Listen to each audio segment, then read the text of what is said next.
사람이 나를 볼 때 무엇이 전달되어야 하는가입니다.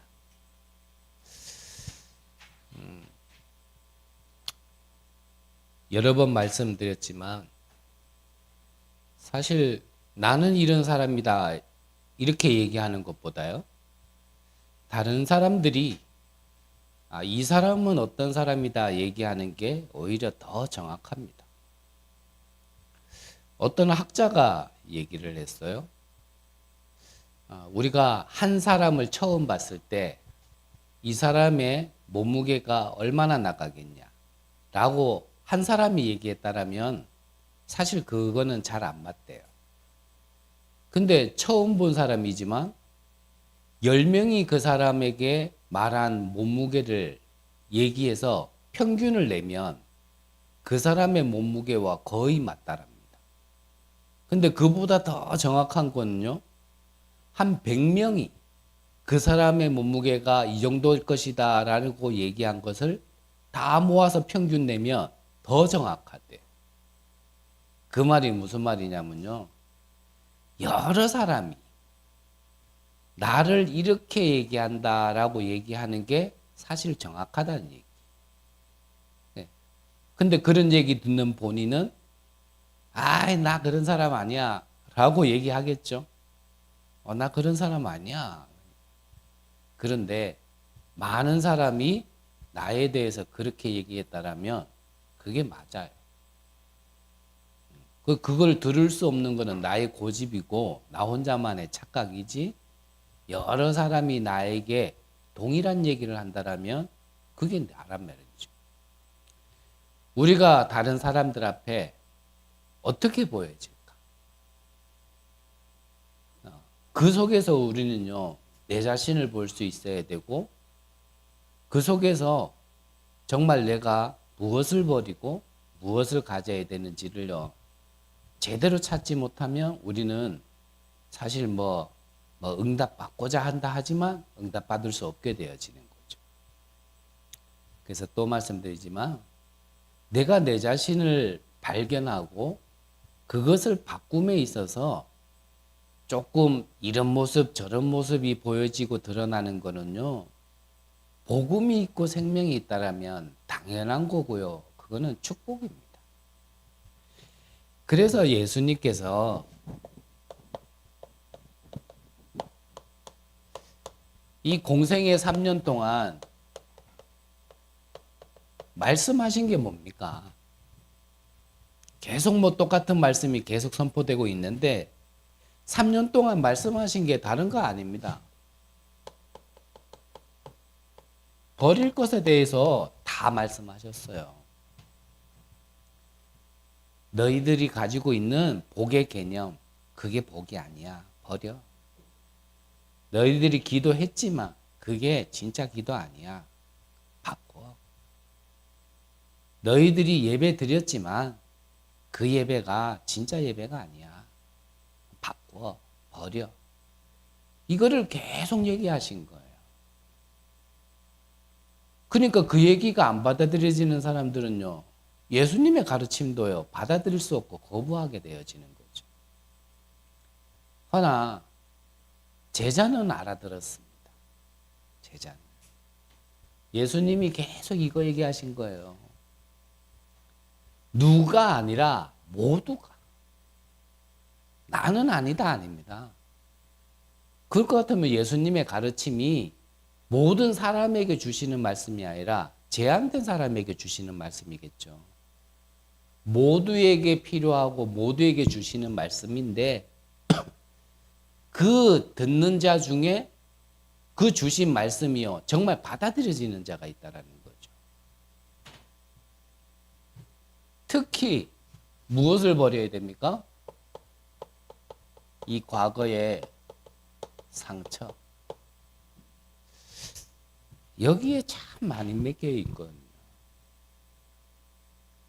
그래서 이게 상처가 있으면요, 뭐든지 왜곡되게 보여요. 그걸로만 또 보여지게 돼 있고.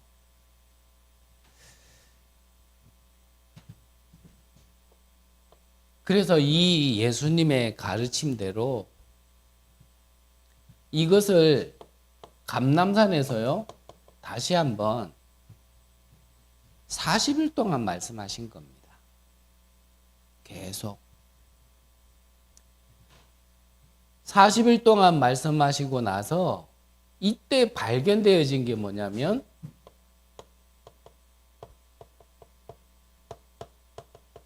절대 미션이 발견되어졌습니다. 자, 뭐 너무나 뭐 성경의 가르침이고 예수님의 가르침이니까 똑같은 말이라도 반복할 수밖에 없고, 바울 사도도 내가 같은 말을 반복하는 것이 너희에게는 안전하다 그랬거든요. 내 과거에서 벗어나야 보이는 게 절대 미션입니다. 내 과거에 묶여 있을 때는 절대 보이지 않습니다. 다른 걸 보고 있고 거기에 집착하고 있기 때문에 절대 이게 하나님에게 미션이 보여지지 않아요.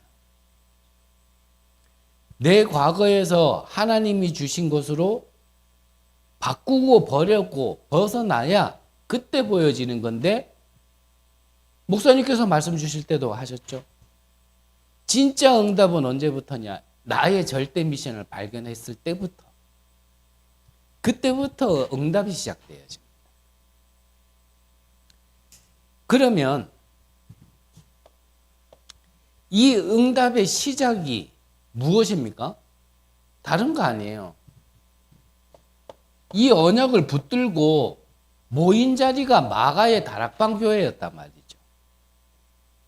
말 그대로 신앙생활과 여기에서요, 이제 응답에, 쉽게 말하면 교회에서 이 예배가 무엇인지가 달라지기 시작하는 겁니다. 그래야 어느 교회가 맞다가 아니고요, 나의 절대 미션을 함께 나눌 수 있는 만남의 교회가 보이는 거예요. 그게 이제 신앙생활의 시작이고 교회의 축복이란 말이죠.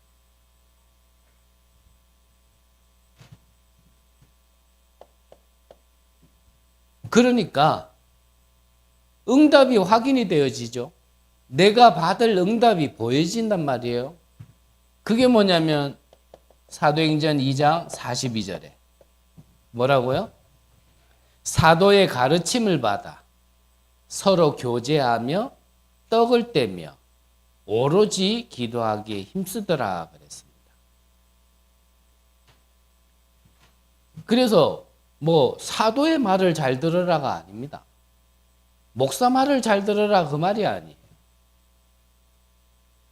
목사 사도의 말을 따라가는 게 아니고요, 나에게 주신 이 절대 미션을 하나님께서 어디에서 확인하게 하시고 어디에서 선포하게 하시냐면, 사도는, 목사는 여러분들에게 이 말씀을 주시는 심부름꾼이잖아요.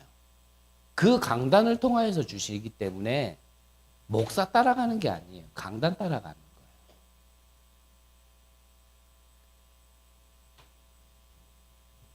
그래서 저 개인적으로 조금 뭐 말씀드린다면, 이 다락방이란 단체 안에 유 목사님이 저 같은 사람이 있는지 없는지 저는 300% 확신하건대 모르실 거거든요. 길 가다가 저를 보면 그냥 동네 아저씨인 줄 알지, 제가요 다락방 안에 목사인지 뭐 전혀 모르실 거거든요. 그런데 희한하죠. 내게 하나님이요, 어떻게 꼭 목사님이 나를 오래 알았고 나의 현장에 대해서 자세히 알고 계시면서 내게 말씀 주신 것처럼요, 말씀이요 뚝뚝뚝 떨어지기 시작하는 거예요. 꼭 누가 꼬질 넣는 것처럼, 꼭 일 넣는 것처럼.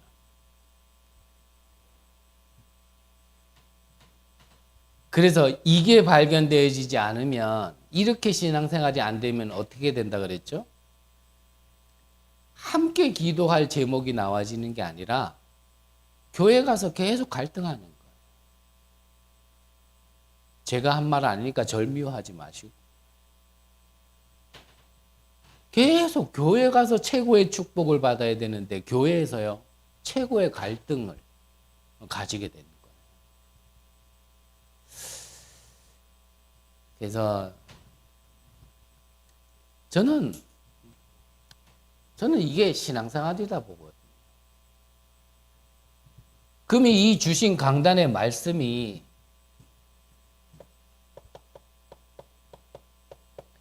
날마다 집에서, 날마다 성전에서 매일 되어지는 거예요. 매일.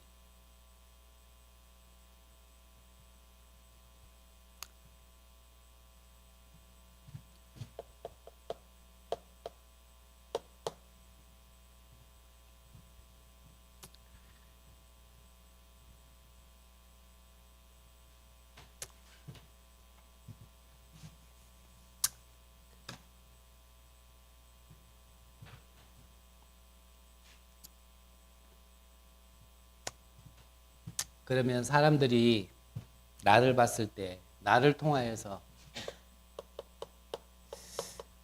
전달되어져야 될 게 뭐냐?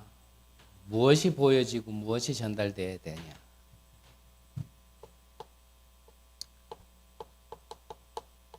저 사람은 그리스도의 일꾼이구나라는 게 보여지면 되겠죠.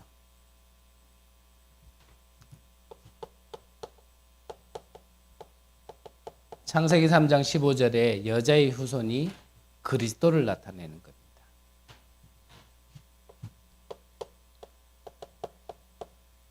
들어오면 산다. 그게 방주의 언약입니다.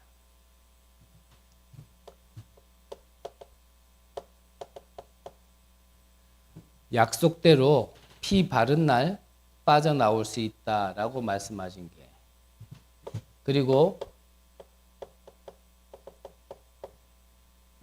처녀가 잉태하여 아들을 낳으리니, 다 그리스도를 상징하는 거죠.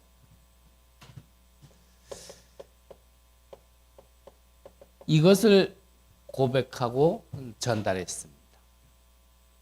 즉 그리스도의 일꾼은요, 그리스도의 복음을 전하는 게 그리스도의 일꾼입니다. 다른 걸 전달하는 것은 다른 일꾼이겠죠. 사람들이 나를 봤을 때 무엇이 보여지고 무엇이 전달되어져야 되냐. 나는 전도자다. 맞습니다. 근데 혼자만의 외침으로는 아닐 수도 있습니다. 여러 사람들이, 많은 사람들이 내 주변에 직장 동료가, 친척이 나를 봤을 때 저 사람은 그리스도의 일꾼이구나, 이렇게 보여지고 그렇게 말을 우리가 들을 수 있다면 그 사람은 진짜 그리스도의 일꾼이겠죠. 두 번째로 무엇이 보고 무엇이 전달되어져야 되냐? 하나님의 비밀을 맡은 자다.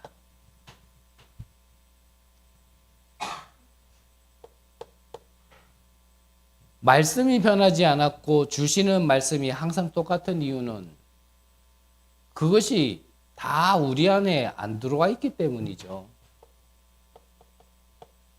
하나님의 망대. 똑같은 말씀이 아니고요. 우리 안에 들어올 때까지 우리는 듣고 우리 안에 심을 때까지 하나님은 말씀을 주시겠죠. 못 알아들었습니다. 세상은 말해주지도 못하고요. 가르쳐주지도 못하고.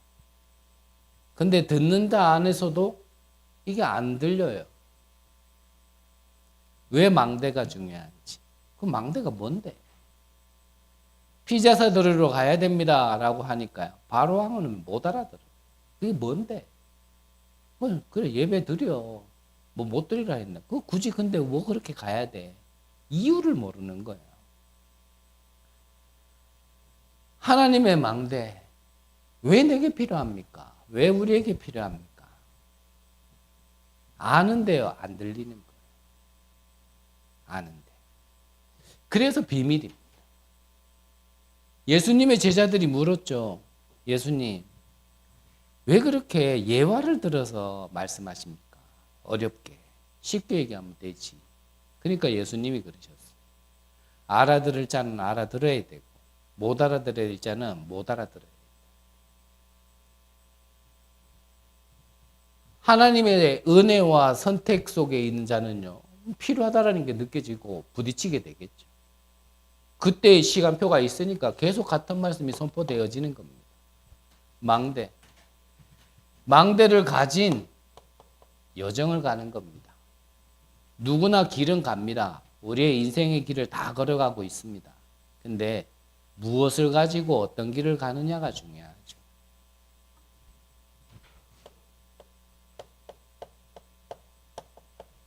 그 가는 길에 우리가 무엇을 보고 갈 것인가. 그게 이정표입니다. 마지막 세 번째로요. 무엇을 우리가 보고 보여지고 또 전달해야 될 것인가. 영세전부터 감추어진 것. 그것을 드러내는 자로 보여지고 전달하는 자면 최고의 축복을 받은 것입니다. 로마서 16장 25절에 영세전부터 지금 나타나신 바 되었다 그랬고요. 세세 영원토록 있을 거다 그러셨습니다. 여러분들을 만나는 여러분들을 통하여서요. 말 그대로 이 비밀들이 보여지고 전달되어지는 자의 축복이 있으시기를 바랍니다. 그 사람을 보고요. 남은 자다 그러는 겁니다. 남은 자는 다른 걸 회복하는 게 아니에요. 복음을 회복하는 자예요. 그 남은 자가 남을 자로, 남을 자로, 남길 자로 그렇게 가는 겁니다.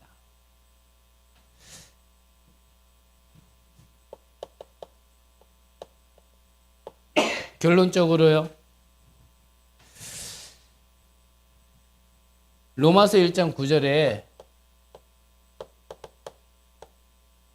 바울 사도가 고백하기를 하나님이 나의 증인이다 라고 얘기하면서 뭐라 그랬냐면 내가 밤낮 너희를 위하여 기도하고 그랬거든요.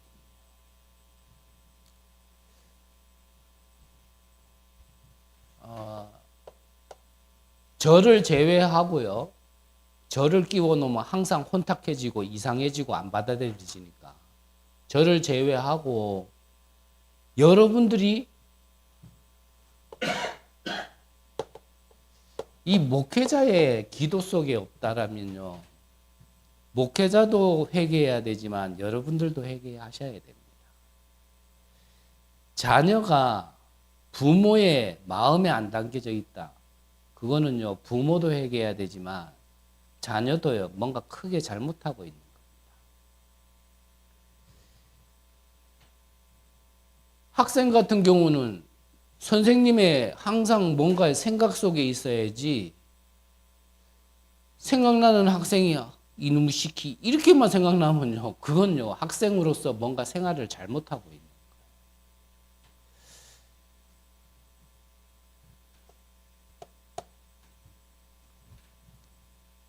고린도전서 1장 14절에도요. 너희를 위하여 항상 기도하고 그랬습니다.